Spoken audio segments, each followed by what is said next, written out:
Bonjour à tous, bienvenue sur ma chaîne YouTube Very Easy With Me.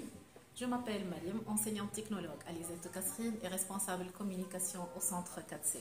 Nous allons commencer une série de vidéos pour expliquer les théories des organisations.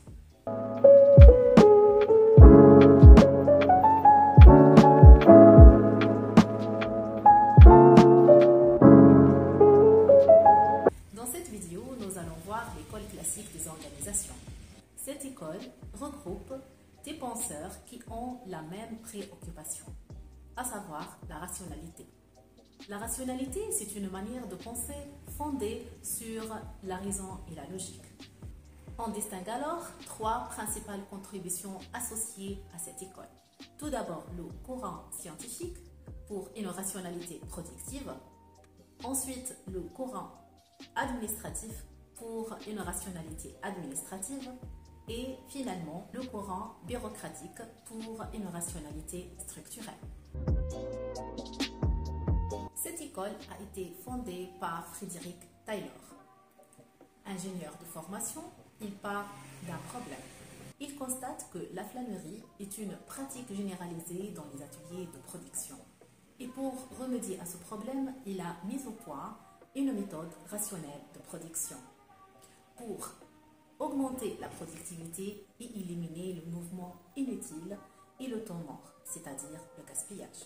Dans le cadre de cette organisation scientifique du travail, il a proposé 5 principes fondamentaux. Le premier principe, c'est la motivation par rémunération à la pièce, c'est-à-dire lorsqu'on produit plus, on gagne plus. Le deuxième principe, c'est la sélection scientifique des ouvriers, basée sur des critères pour chaque poste de travail. Le troisième principe, c'est la division horizontale du travail en tâches élémentaires, répétitives, cadencées et chronométrées par des ouvriers spécialisés. Le quatrième principe, c'est la division verticale du travail, qui conduit à la séparation entre les dirigeants, les cadres et les ingénieurs et ceux qui exécutent le travail, les ouvriers. Le cinquième principe, c'est le contrôle rigoureux, selon des normes et des standards en termes de quantité et de délai. Le taylorisme a pu réaliser des avantages tels que l'augmentation de la productivité, la diminution des coûts et du gaspillage, l'augmentation des salaires aussi. Mais il a considéré l'homme comme un auxiliaire de machine et cela a conduit à la déshumanisation du travail. Taylor ne donne aucun intérêt aux besoins de l'homme et il limite sa motivation au salaire.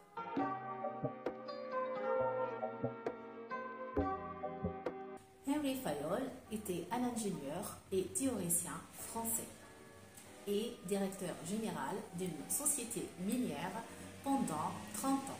Ses travaux ont été élaborés à la même période que Taylor et il partage avec lui le principe de division de travail.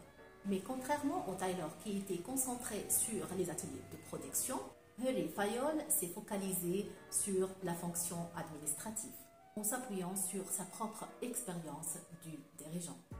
Fayol estime que les entreprises sont organisées en fonctions. La fonction technique, produire et transformer. La fonction commerciale, pour acheter et vendre. La fonction financière, pour rechercher et gérer les capitaux. La fonction de sécurité, pour protéger les biens et les personnes. La fonction de comptabilité pour enregistrer les données comptables.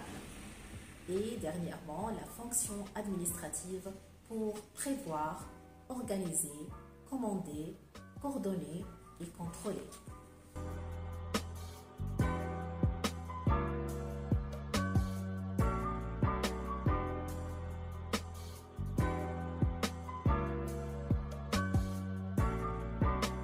Fayol a défini 14 principes indispensables à l'efficacité de la fonction administrative. Le premier principe, la division du travail, qui repose essentiellement sur la spécialisation des fonctions et la séparation des pouvoirs. Le deuxième principe, c'est le principe de l'autorité et la responsabilité. Les managers disposent de l'autorité nécessaire pour donner des ordres et le pouvoir de sanction et de récompense. Le troisième principe, la discipline. qui repose sur une gestion rigoureuse et harmonieuse de l'activité, l'obéissance et le respect des règles. Le quatrième principe, c'est le principe de l'unité de commandement. Le cinquième principe, c'est le principe de l'unité de direction, c'est-à-dire orienter l'ensemble des opérations de l'organisation vers un seul et même but. Le sixième principe, la subordination de l'intérêt particulier à l'intérêt général, c'est-à-dire l'intérêt général de l'entreprise est primordial et supérieur à l'intérêt individuel. Le septième principe, c'est le principe de la rémunération des personnels qui doit être satisfaisante et équitable. Le huitième principe, la centralisation, c'est-à-dire la prise de décision et la planification sont centralisées et dédiées à la direction. Le neuvième principe, la hiérarchie. Le dixième principe est l'ordre matériel, moral et social. Le onzième principe, c'est le principe de l'équité, c'est la justice et la bienveillance. Le douzième principe, c'est la stabilité du personnel, qui permet de diminuer les coûts de formation du personnel. Le 13e principe, c'est le principe d'initiative, c'est-à-dire que les dirigeants doivent encourager la prise d'initiative. Le 14e principe, c'est le principe de l'union du personnel.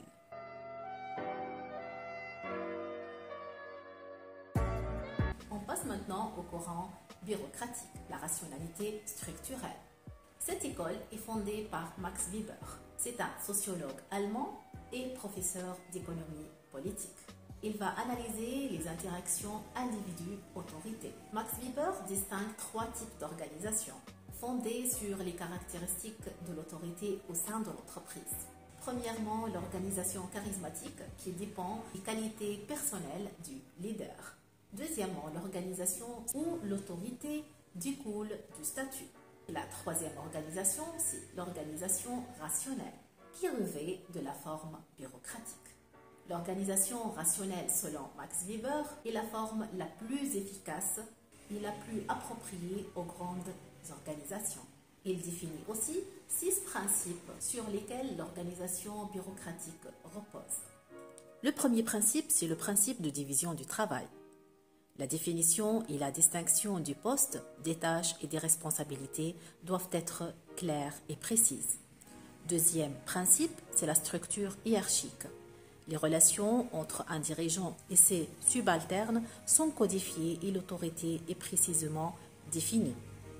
Le troisième principe, c'est le principe de sélection du personnel, où la sélection du personnel se base sur la formation et les connaissances techniques. Celles-ci sont vérifiées au préalable et le choix d'un travailleur pour combler un poste se fait par le biais d'un processus impersonnel. Le quatrième principe, c'est le règlement normalisé. Il y a des règles, des codes, des méthodes, des procédures précises mettent en pratique l'uniformité du travail et la normalisation des actes et des tâches accomplies. Le cinquième principe, c'est le caractère impersonnel des relations.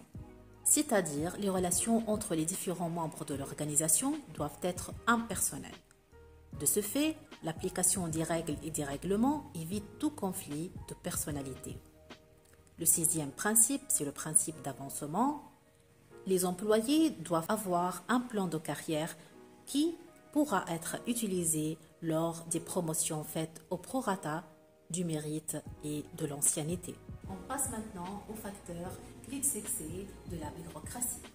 Le premier facteur, c'est le rejet des préférences personnelles du leader et le rejet des coutumes et des traditions. Deuxièmement, la structure hiérarchique qui contrôle tout. Troisièmement, les règles écrites qui prévoient tout. La stricte définition du travail et de l'autorité de chacun. Et les experts qui connaissent bien leur travail. La bureaucratie a remplacé le favoritisme par les règles formelles. Elle garantit la compétence et l'efficacité, vu que les fonctionnaires sont sélectionnés selon un système équitable. Mais le formalisme excessif peut constituer une source de dysfonctionnement. Merci pour votre attention. À la prochaine vidéo.